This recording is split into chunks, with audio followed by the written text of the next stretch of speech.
Turkish President Recep Tayyip Erdogan has threatened to close down 2 U.S. military bases in Turkey. The 2 bases are in Incirlik and Kresik.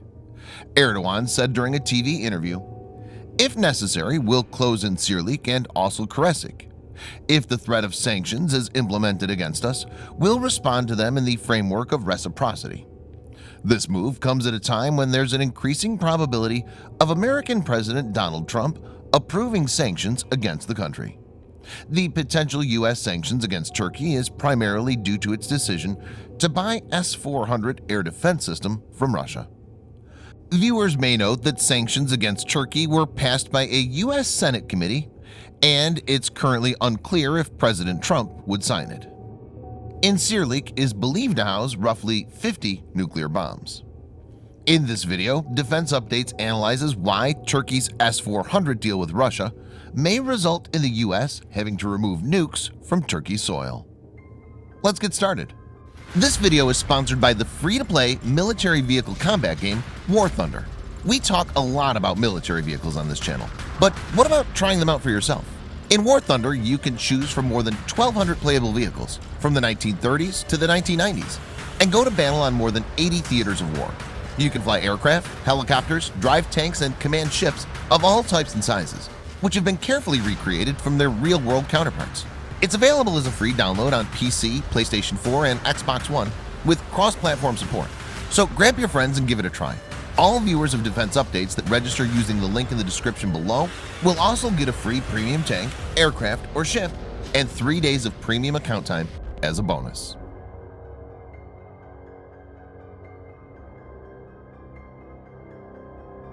The existence of U.S. nuclear bombs in Turkey has never been officially acknowledged by the Pentagon, but it's widely accepted that there are around 50 B-61 gravity nuclear bombs at Incirlik Air Base. A draft report published earlier by the NATO Parliamentary Assembly confirmed that several European countries store hundreds of United States nuclear bombs. The document was published on the Assembly's website in April, but changed on July 11th. Belgian Daily De Morgan claimed that it managed to get a copy of the document before its final paragraph was replaced. According to the outlet, the document previously read, "In the context of NATO, the United States is deploying around 150 nuclear weapons in Europe, in particular B-61 free bombs, which can be deployed by both U.S. and Allied planes. These bombs are stored in 6 American and European bases: Kleinbrogel in Belgium, Buchel in Germany, Aviano and Gatti-Tori in Italy, Volkel in the Netherlands, and Incirlik in Turkey. Keeping B-61 in NATO countries provides the U.S. operational flexibility in case there's a Russian attack through Europe."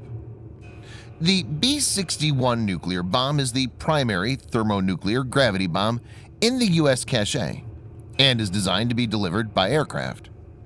It is a low to intermediate yield strategic and tactical nuclear weapon featuring a 2-stage radiation implosion design. The weapon is 3.56 meters, that's 11 feet 8 inches long, with a diameter of about 13 inches.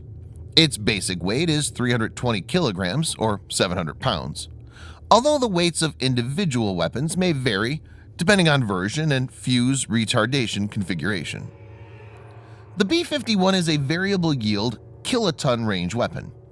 Tactical versions, mods 3, 4, and 10, can be set to 0.3, 1.5, 5, 10, 45, 60, 80, or 170 kilotons explosive yield.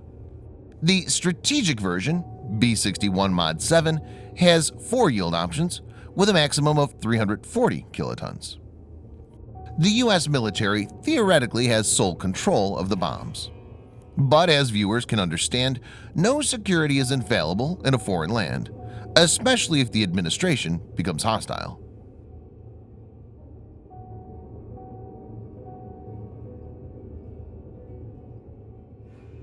S-400 is an anti-aircraft weapon system developed by Russia's Almaz Central Design Bureau in the 1990s as an upgrade of the S-300 family. It's been in service with the Russian Armed Forces since 2007. It's designed to defend against aircraft, including 5th-generation stealth fighters, bombers, AWACS, cruise missiles, and ballistic missiles. It's considered one of the most powerful air defense systems in the world. The radars of S-400 have a range of around 600 kilometers or 370 miles. The main radar is complemented by target acquisition radars, some of which are touted to have the ability to detect stealth aircraft. S-400 deploys multiple missiles to cover its strike envelope and can hit targets at a range of up to 400 kilometers or 250 miles. Because of its capabilities, S-400 has the potential to change the tactical balance in a region. In July 2017, Turkey reportedly signed the deal to acquire the S-400 air defense system from Russia. It took delivery of the S-400 in July of this year. As per reports, Russia and Turkey are in the final stage of negotiation on more S-400 batteries. Turkey has insisted that since it currently has the Cold War-era surface-to-air missile system, it requires an upgrade and S-400 fits in perfectly. It's to be noted that Turkey had repeatedly asked for the Patriot air defense system from the US, but was rejected by the Obama administration. The Patriot PAC-3 is being offered to it now, but Turkey's no longer interested in it. Erdogan was quoted by NTV as saying, "One S-400 is worth 3 Patriots.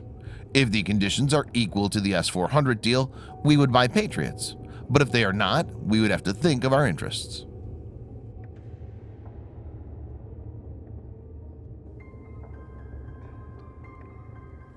There are 3 main reasons for the opposition of S-400.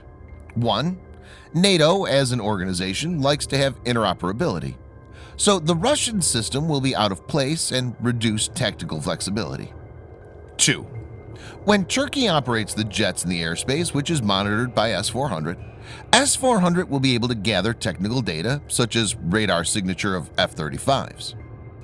This could potentially pass on to Russian hands and could undercut the main advantage of F-35s, that's stealth. 3. S-400 could be hooked to Turkish air defense as part of an integrated air defense setup.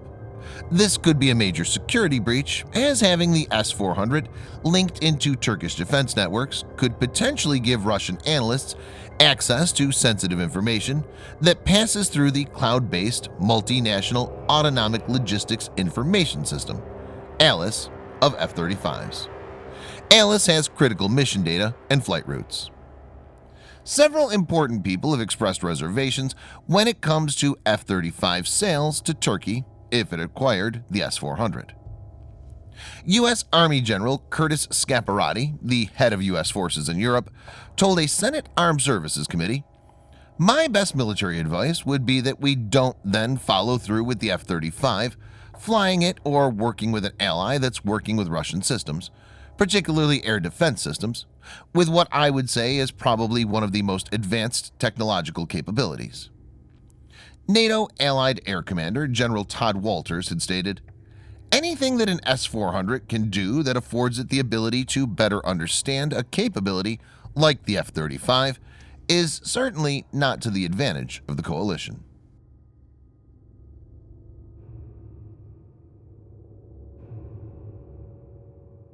S-400 has not been used in the battlefield to take out a target till now, but it's still proving to be a major headache for the US and NATO. It's turning out to be a great tool in the hands of Russian President Putin to drive a wedge between US and its allies. On the 5th of October 2018, during India-Russia bilateral annual summit held in New Delhi, Indian Prime Minister Narendra Modi and Russian President Vladimir Putin finalized the deal of S-400. India will get 5 regiments of S-400, and the contract is worth $5.5 billion US. The delivery is expected to start in the next year. Just like Turkey, sanctions against India will be very detrimental for Indo-US relations. It remains to be seen how the US handles the situation. Thanks for watching. Subscribe for more videos like this. Hit the like button if you find the video interesting, and kindly provide your feedback in the comment section. This will help us improve.